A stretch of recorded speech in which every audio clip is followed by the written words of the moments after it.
Benjamin Netanyahu, Israel के प्रधानमंत्री। Hamas का हमला होते ही युद्ध का ऐलान कर दिया था और इजराइल में हाई अलर्ट जारी कर सेना को हमले का आदेश दे दिया।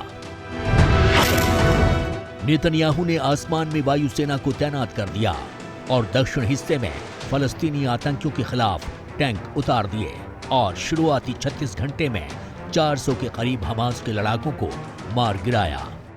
इजराइल एक ऐसा राष्ट्र है जो कि चारों तरफ से एडवर्सरीज से लगातार घिरा रहता है। उसके ऊपर लगातार चैलेंजेस पहले भी खड़े किए जाते रहे हैं और इजराइल की जो सिक्योरिटी इम्पेरेटिव्स हैं, उसकी जो रक्षा की जो आवश्यकताएं हैं वो बहुत बड़ी है, विशाल हैं। और जाहिर है कि इजराइल का जो प्रत्येक नागरिक अपने राष्ट्र की रक्षा के लिए संकल्पबद्धता को अपनी मिलिट्री सर्विस के माध्यम से भी व्यक्त करता है।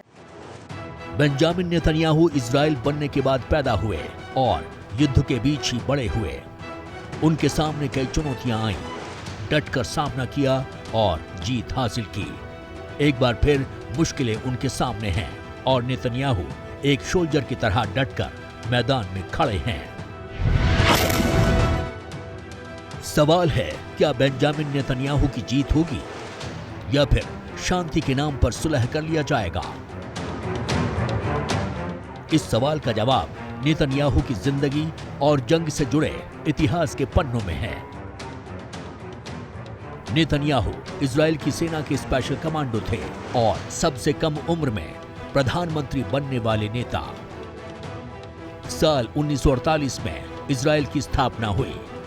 कुछ महीनों बाद साल 1949 में तेल अवीव में बेंजामिन नेतन्याहू का जन्म हुआ। 3 भाई बहनों में दूसरे नंबर के नेतन्याहू ने अपनी पढ़ाई पूरी करने के बाद साल 1967 में इजरायली सेना में भर्ती हो गए।